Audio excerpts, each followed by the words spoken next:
Welcome to the Alcohol-Free Lifestyle Podcast, where you learn to live a life of health, wealth, love, and happiness. Welcome to the podcast.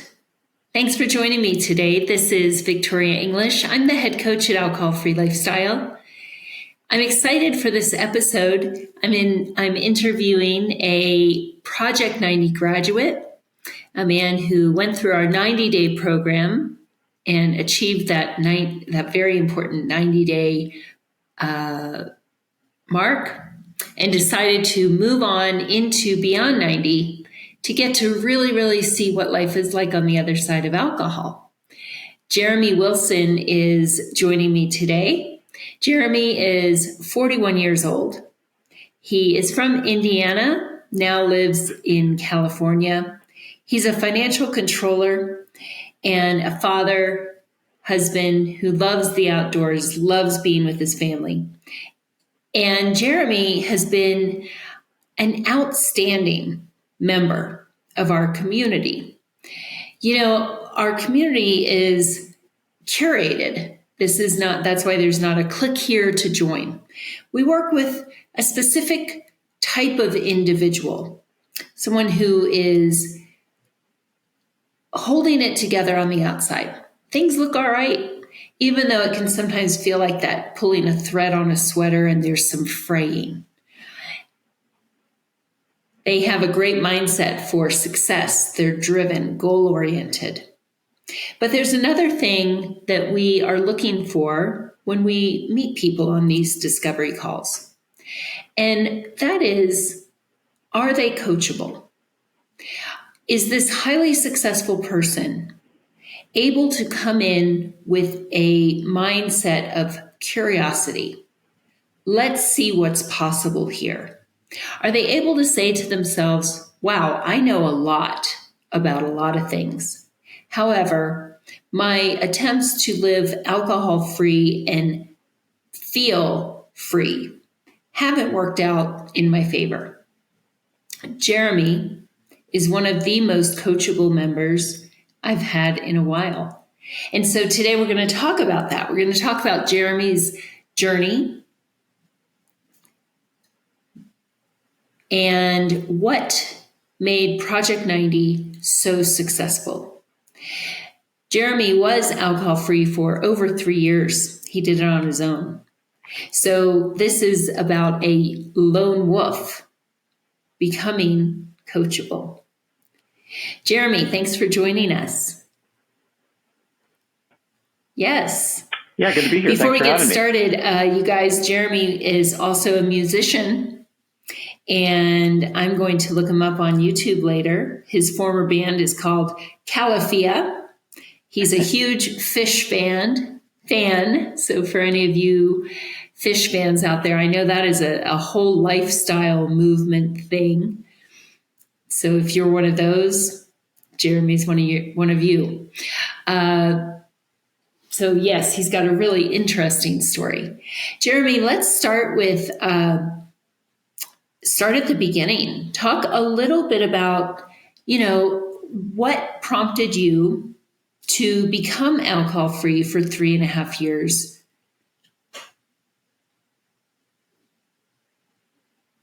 Yeah, well, I think the big thing was the pendulum had swung from what I viewed alcohol as being more of a net positive effect on my life to definitely going down the road of being a net negative. And I have to give credit to my wife through a lot of this.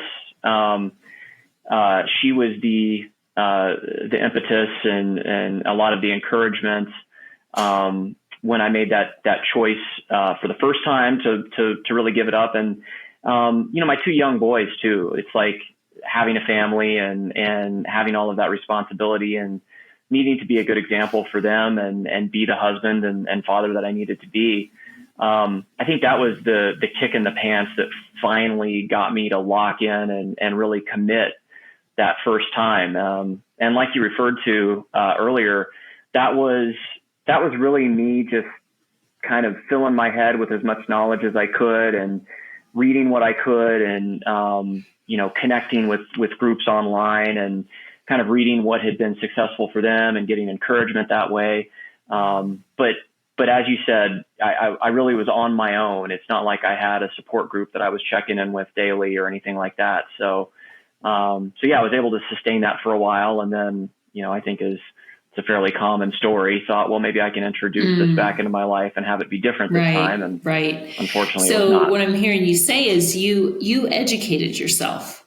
I understand that you read books like This Naked Mind by Annie Grace. She is the one who actually certified me. So shout out to Annie. And was it Quit Alcohol the Easy Way? Things like that. Alan Carr. Yeah. Alan Carr. So, and that's cool because I did the same thing. Actually, I would listen to all these podcasts and everything. And I knew a lot and it was helpful. What I lacked was the ability to really, really integrate it and make it part of who I am. Would you say that was a similar experience for you? I think so, because throughout those, I should back up one step. So I think part of I shouldn't say I think, I know that part of my initial journey down this road, we had just moved. So I lived in California for 12 years and we had just moved to Seattle.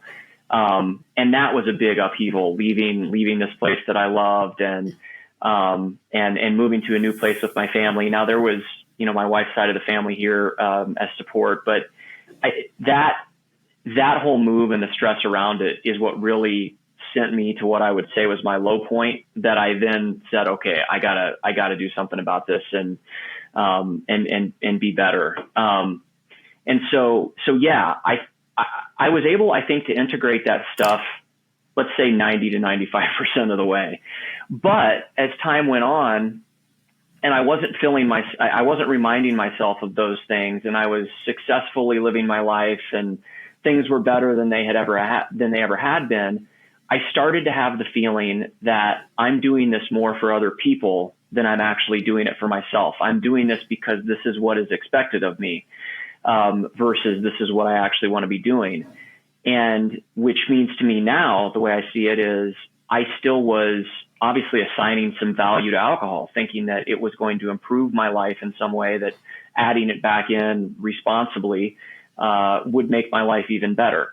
And so yeah, I think that maybe those teachings and those lessons were fully integrated at first, but just little by little, without any accountability or sticking with it, they started to slip away, and the old temptations and desires started to creep back in, to the point where, it was a very thoughtful reintroduction into my life. It was something I talked to my wife about. We actually talked to her therapist about the best way to go about it.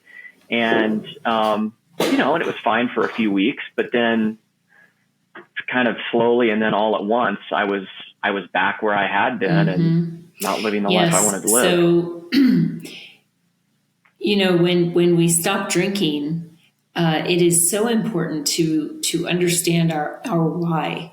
And like you, I also would stop for other people.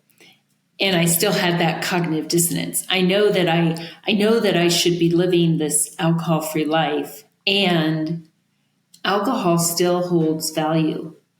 I still view it as something that I would really like to have in my life. And that sets up that's not a great setup for sustainable success. It might work for a period of time, but still seen as something that holds value ultimately means that we have a sense of living in deprivation. And humans are pleasure-seeking creatures. Living in deprivation brings up some feelings, and eventually it's likely that we're going to scratch the itch.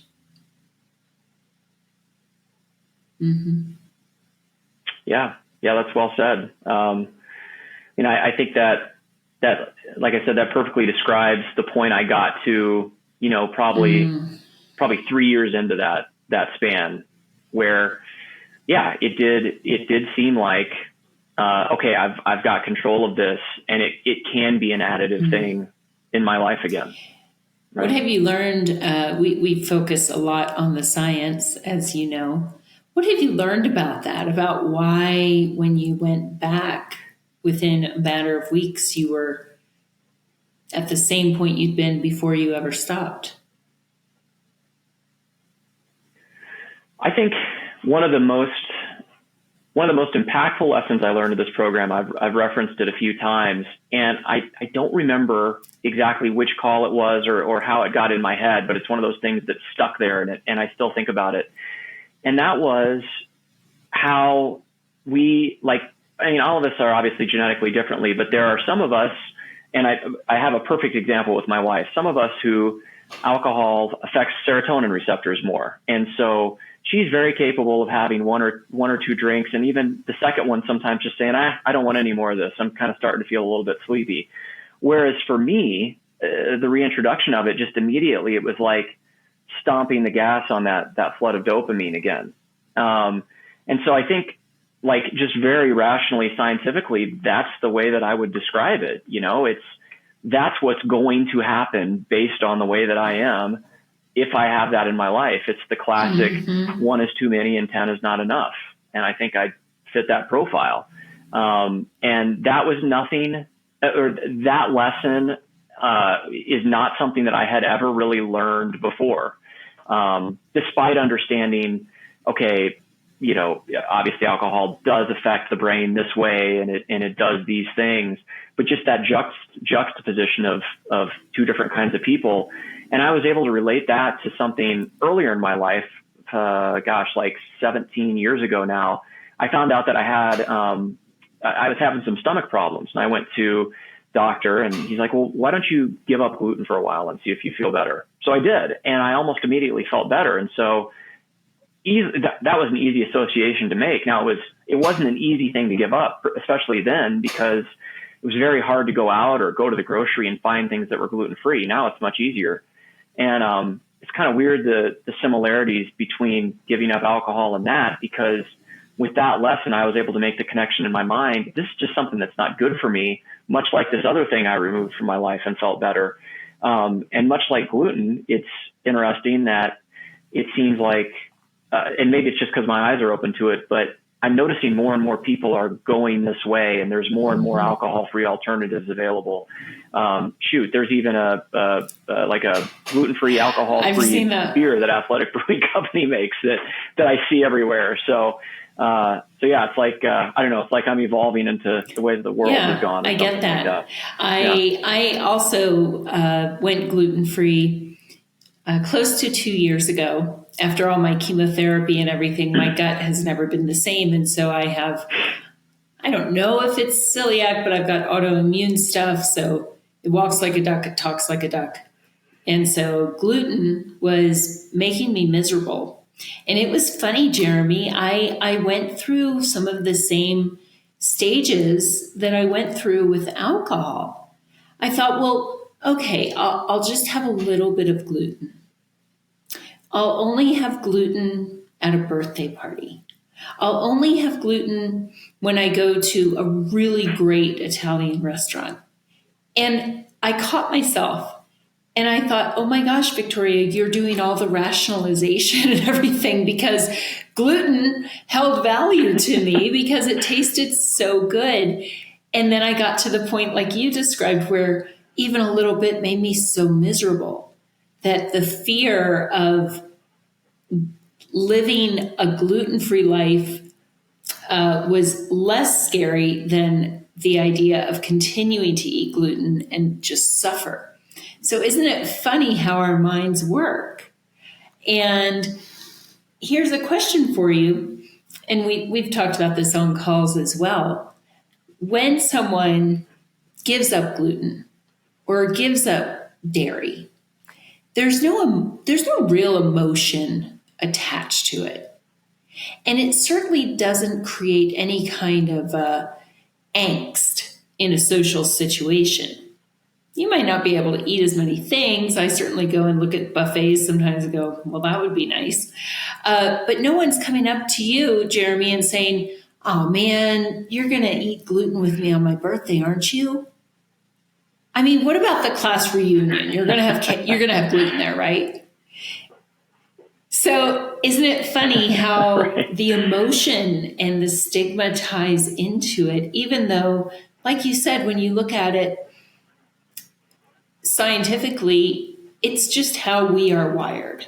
You and I don't tolerate gluten, and we don't tolerate alcohol very well. It does bad things for us.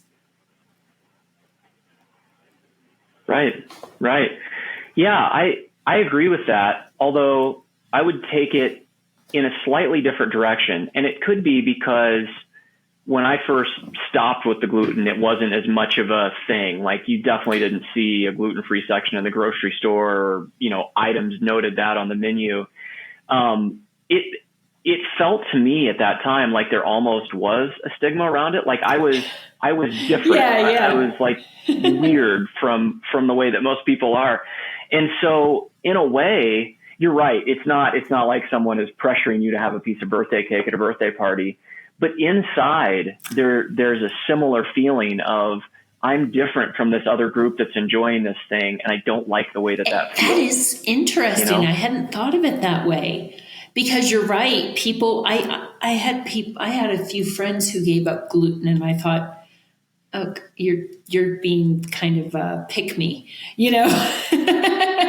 like, oh, there's the gluten-free person. So Yeah. You're right. It has evolved. That gluten-free lifestyle, because more and more people are just noticing that, wow, I just don't feel that great. And so you were, once again, you were a trailblazer in that in that field. Yeah, and I am glad we have a lot of gluten-free options now. And look at how the alcohol movement has followed suit. Do you find that it is becoming more normalized to choose something besides alcohol? It seems that way to me, and I don't know if probably part of that is attributable to that effect of, once you notice something, you notice more of it. But I think I definitely am more aware of those options, and people in my age demographic particularly, I notice, are either giving up drinking entirely or drinking less and less. I think of people in my family. I think of folks who are in my friend circle. We had a gathering at our house on Friday night, and it wasn't like there was some big announcement that there wasn't going to be drinking, but I think there were two folks at the gathering who drank a little bit of wine, but the rest of us didn't, and there was no discussion about it. That was just the way that it was. So yeah, and maybe part of that's attributable to what I'm doing and the influence maybe I have, because I used to be the one pouring gas on the fire, and not doing that anymore. But yeah, and I really hope to continue to attract more of those kind of friends and acquaintances. Like James said in some of those early videos in the P90 journey, you just, by choosing to do this and doing it genuinely and confidently, it's just going to happen that more of those folks are going to come into your life, and you're going to be a part of more of those kind of events. Yes, that does happen, and we'll talk more about that in a moment, because we do start to attract like-minded individuals.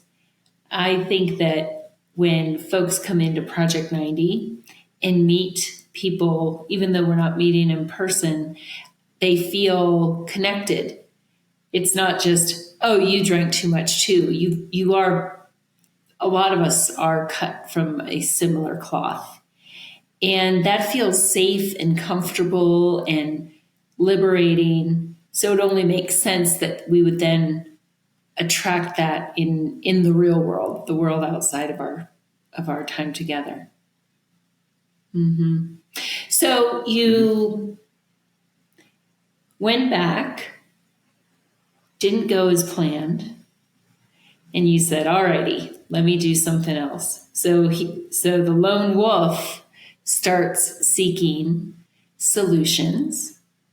And you mentioned this is a full circle moment to be a guest on the podcast. Can you tell us a bit about that?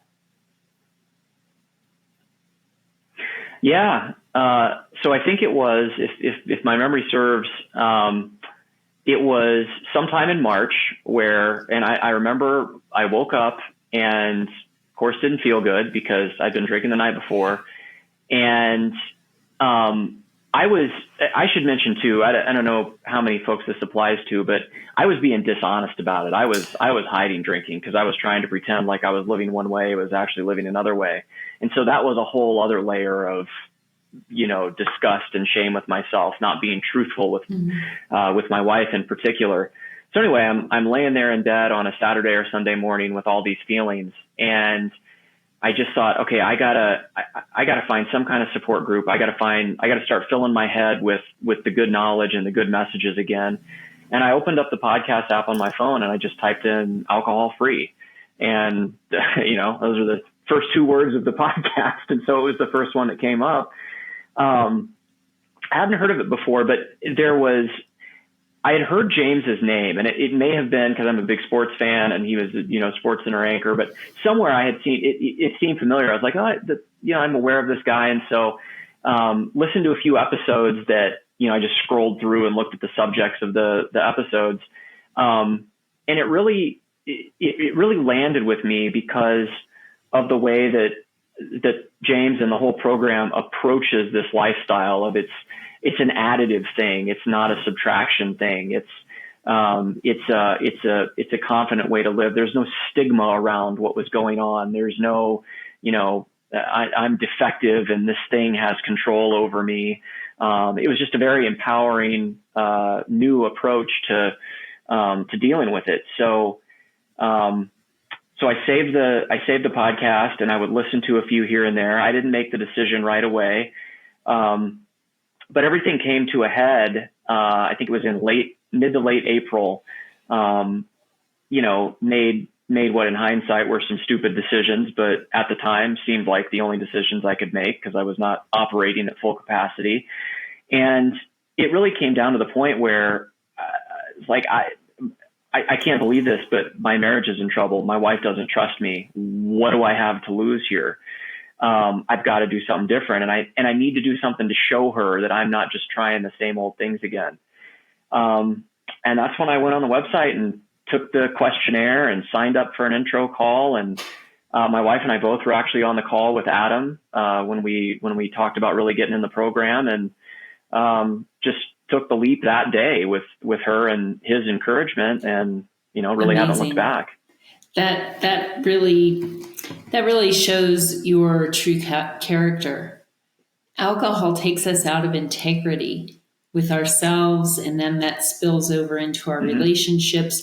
And it's interesting, isn't it? Because you and your wife, this was you attempting moderation was a joint decision. It's not like you just decided one day watching a game that, I'm gonna have a drink. It was a thoughtful conversation. You consulted with a therapist. And I can only imagine what it must have felt like when you knew that you were going down a slippery slope. And how do you tell her? Yeah. Well, and there was a lot of shame around it too, which I don't feel now, but then I did, because I was so confident and I got this, and, I can do it, and I'm stronger than this thing. And now I realize that was the wrong way to look at it altogether. But yeah, I felt really defeated, and really down with all of it for a while there. Not truly understanding the science and how the wiring is there. We don't change our pathways, we build new pathways. And so you being alcohol free was great. Your life got better, but were you really building a life of your design, a life that you really, really felt like you were filling your cup? And it makes sense. And then you find yourself on that slippery slope after feeling like this was a team effort. And then, here I am. Yeah. Yeah. And I remember conversations I had with her and with others just saying, hey, I realize where it had gotten to before, and look at all I've gained in these 3 years, career wise, health wise, just goal wise, and no way I'm going to let that happen again. And so when it did, it was just like, I didn't know, I couldn't process it. It's a lot to take on. It was very difficult. Yes. I've been there more than a few times. Like, wait, what the heck? How did I get back down here? It's like the game of chutes and ladders. You're going up, you're climbing the ladders, and then all of a sudden you're down at the bottom. You're going, hold on a second. Yeah, totally. Well, Jeremy, I'm glad that you heard our podcast and that you joined us. I love that your wife was on the call with Adam. Adam is one of our enrollers, great guy. And that you, again, made this a team effort. I think that's wonderful. So you came in, and I remember when you did, and you were definitely ready. You were ready to do this. And like I said, you were extremely coachable. So I have looked into what does it mean to be coachable? And I think this describes you. The definition of coachable is one is ready to do what it takes to change, transform, improve, or excel, whatever that means for them in their situation. So that was you. Yeah. You came in, you had you're confident in lots of areas of your life. You realized you were lacking some skills and some tactics in this one. You came in with a really, really open mind. As you know, with your onboarding call, you were told about what's on our side of the commitment and what we ask of you on your side, meaning coaching calls, Marco Polos, and the most important part, opening up and being very honest and vulnerable. Can you describe a little bit about what that was like? Yeah, I think so. As you were setting that up, I was kind of thinking back. What was it? What is it about me that makes me coachable in this way? And I think your definition was perfect. Just really ready to accept advice and expertise in order to get to a more desirable place. So I'll use my career as an example. I never intended to do what I'm doing, and maybe we want to talk more about this later too, but I'm actually going to do something else. But anyway, to get to the point I've gotten to, I didn't really study this in school. I kind of fell into it. And so from the outset, I had to listen to people who were smarter than I was and had more experience than me. And that's, I think more than anything, that's what's made me successful both in life and in my career, is being able to reach out to folks who know better and take their advice, apply it to myself, kind of distill it down to its core parts, and use that to kind of like get up to the next handhold. And so that's been very similar here. And so, starting out, I thought, okay, well, the Zoom coaching calls, that makes total sense. I'm into that. I can get on a meeting and participate and listen and take notes. I feel like one of the other legs of the stool of this program is the daily 20 gratitude every day. That made sense to me. It's like working out a muscle. But then there was this Marco Polo thing where the guidance was basically, hey, get on there. I think it's 4 times a week and share how you're feeling. Don't just talk about the weather or how your favorite team is doing, but really talk about yourself and what you're going through and encourage others. And I'm allergic to social media and the look at me. Look at all these pictures of my family and here's how great I am. And so that was hard for me to lean into, but it didn't take very long of doing it. And again, back to your point, it was like, I paid this money. You guys told me to do it. So This is what I'm going to do. It's worked for others. And very quickly, with the guidance of others, who were farther along in the 90 days than I was, who kind of showed the way and set an example of how to do it.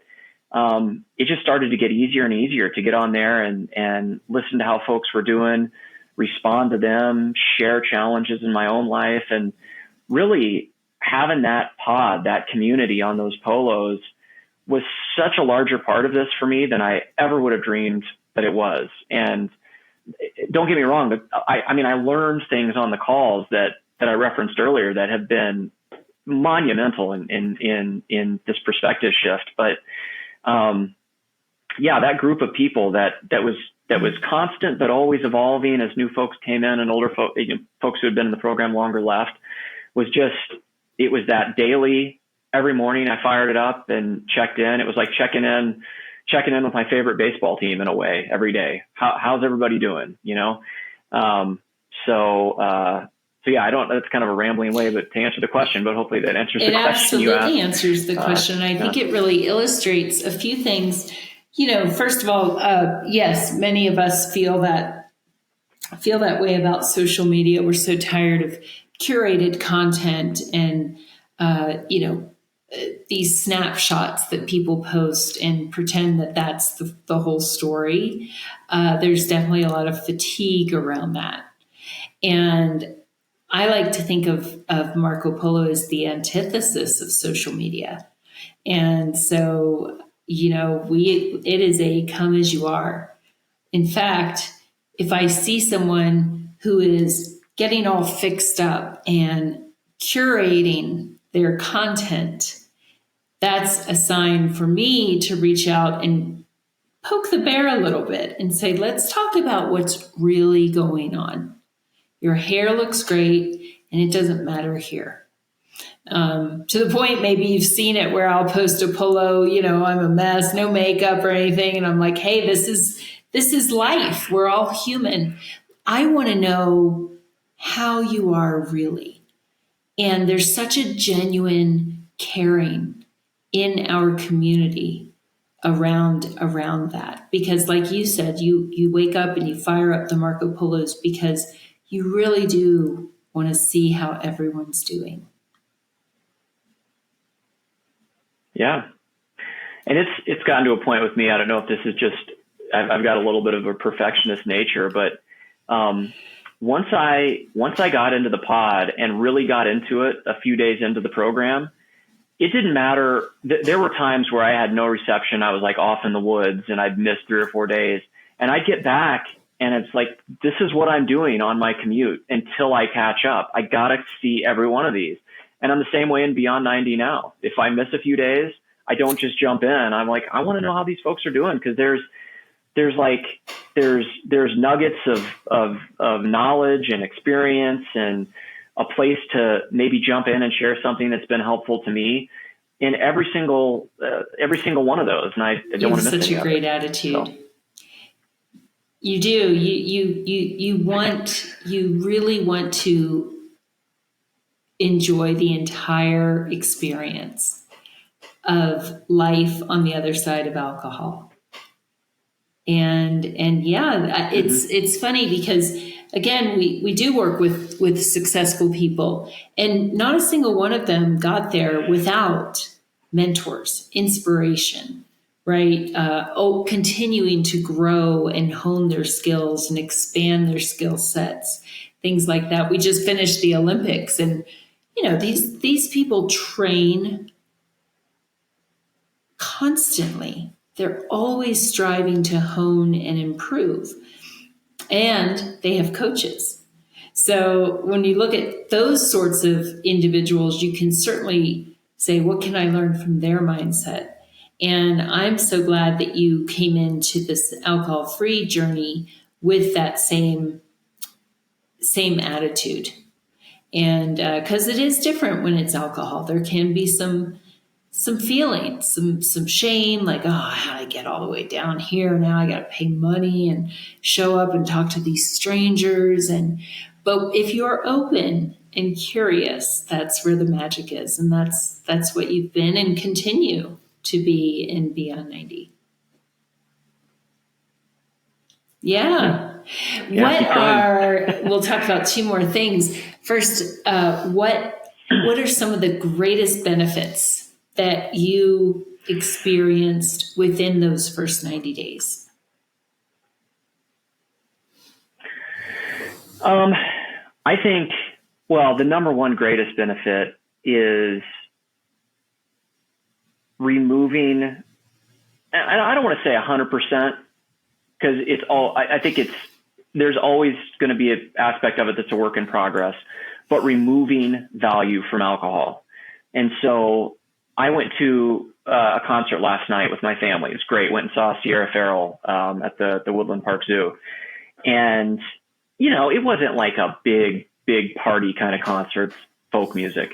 But that would have been an environment where, let's say 2 years ago, if I was there, I would have felt like I was missing out on something by not being on the blanket drinking.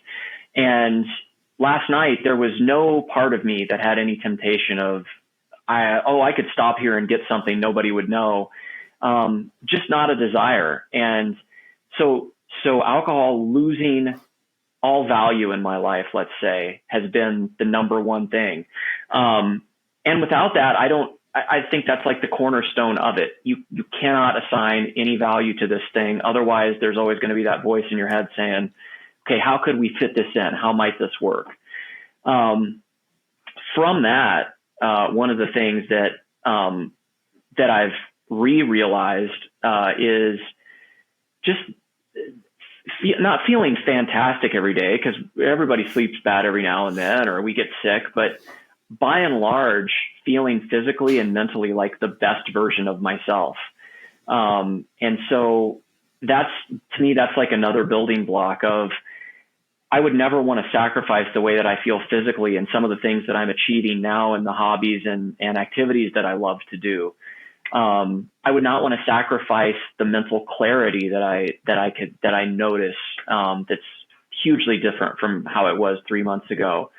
So I think those three things, the value being gone from that substance. I should mention too, just improvement in relationships, particularly within my immediate family, would be a huge one too. But so relationships, physical health, mental health, and just truly seeing how life is better in, every aspect without dumping poison down my throat on a regular basis. And I think even seeing alcohol that way, James has the attractively packaged poison. He should trademark that or copyright it. But it's true. It's a great way of looking at that substance. That's what it is. And so seeing it for what it is indeed, it's a game changer. Yeah, from the moment we wake up, whether we've had a great night of sleep or a restless night, to wake up and not, even before we open our eyes, not have that, holy cow, what did I do? To me, that's priceless. And that's before we open our eyes. How much, what is that alone worth? Waking up in the morning knowing that you're not in trouble with your wife. If you are, it's about something little. You didn't take out the garbage or whatever. You're not in trouble with your wife. You've not lied. You're not hiding things. Less irritable with your children. I know we follow some of your adventures. You're very active with your family. You love the outdoors. Mm-hmm. It's invaluable. Yeah. Yeah. And all that's improved. I mean, I think back to a vacation we went on a few weeks ago. There's nothing about that, in hindsight that would have been any better doing it any other way. And, it's just continuing to stack those blocks. And, as we alluded to earlier, I mean, I come at this a little different because I sort of know, I know this to be true, but going through it this time with this mindset and, it's like the first time you do anything without that substance and you realize actually it's the thing I'm doing that's great, not the substance. It's just, oh, for sure, reinforcing those new pathways. Yes, going right? to a concert. I remember going to a concert and not drinking, and I love live music. And I thought, wow, I'm alert and aware of every single song. I don't have to keep leaving to use the restroom because I'm not guzzling this stuff. That makes me have to go. I'm not waiting in line at the bar and potentially missing the song while I'm in line waiting for my drink. Yeah, you get to really just enjoy the whole reason that we do these things, which is for pleasure. Yeah. So you graduated with flying colors, as I said. You're going to be a reference for me when you're on those B90 weekend calls and things like that. Because when you had your celebration call and people asked, what worked for you, you said, I kind of did what they told me to do, and it really worked out the way it was meant to. So, you weren't resisting. So that's going to help a lot of people. And I know it's going to help some of our listeners. And so you continued on to Beyond 90, which is our program that takes our members to 1 year alcohol free. It is not as alcohol centric, right? We're not usually a heartbeat away from picking up a drink. Nervous systems have begun to heal. Prefrontal cortex is rebuilding itself. You're thinking more clearly. Relationships are getting better. And it's really about, okay, Jeremy, you're a songwriter. You now get to write the song. Alcohol is no longer the composer. What are you excited about over these next 9 months? I think, the number one thing I'm excited about is just continuing to be the husband and father that my wife and kids deserve. I mean, that's number one, always number one. An extension of that being the son, the cousin, the son-in-law, all of that, the friend, being the best version of myself for people in my life, my community. Beyond that, I referenced this earlier. I'm really excited for what I'm going to do and what I'm looking at as the second half of my career. And I was fortunate enough to do what I did for the first half of my career that now allows me to go in a different direction. And I've always had, my parents were both teachers, and I've always had this idea in my head that that's something I'd really like to do, but it never seemed like it would be possible. I wasn't sure that the support would be there. I wasn't sure it was something, candidly, that financially I could swing. But the more I've learned, the more I've researched, the more I've talked to folks, and the more that my family's life has evolved to this point, my wife and I were out for our anniversary dinner, and we were talking about it, and she said, why don't you take this leap and just go do it? Because quite frankly, it's a total first world problem, but I'm not excited about what I'm doing day to day anymore. And so I'm excited to continue in that direction, to go back to school and get the degree that I need to go teach what I want. I'm completely changing what I'm doing. I'm not doing finance and accounting anymore. I'm going to go teach science to high schoolers. That's what I've always wanted to do. And so I can't wait to dive into that and get more involved in my community and all of that way. And, a huge aspect of that too, is taking it back to family again.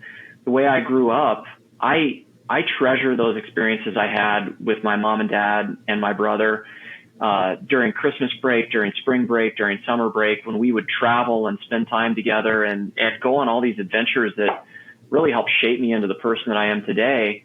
And to be able to create the space to do that with my own boys, and give them some of those same kind of experiences, it's what I'm looking forward to more than anything else. And so, yeah, I think that sums it up. I've got other milestones that I'm looking at that I know are possible now that wouldn't have been before. I want to be a single handicap golfer. And over this summer, I've gone from, I think, started out at 17 or 18 and I'm down to 14. All that has to do with is approaching the game the right way and being present and feeling good physically. So stuff like that. Everything has kind of a brighter, more possible hue to it now than it did before. That's incredible. Yeah. So Well, that's a lot. It's a lot. I'm looking forward to. It really is a great example of what Beyond 90 is. It's a lot, and it's possible. It's definitely stretching, and you can totally do it. I think that once we topple the big domino of alcohol, and we're not just not drinking, we're living a life that feels free from alcohol instead of it nagging at us. Not to say that it doesn't pop up or whatever. It's not an overnight thing, but just it's amazing what that does for our confidence.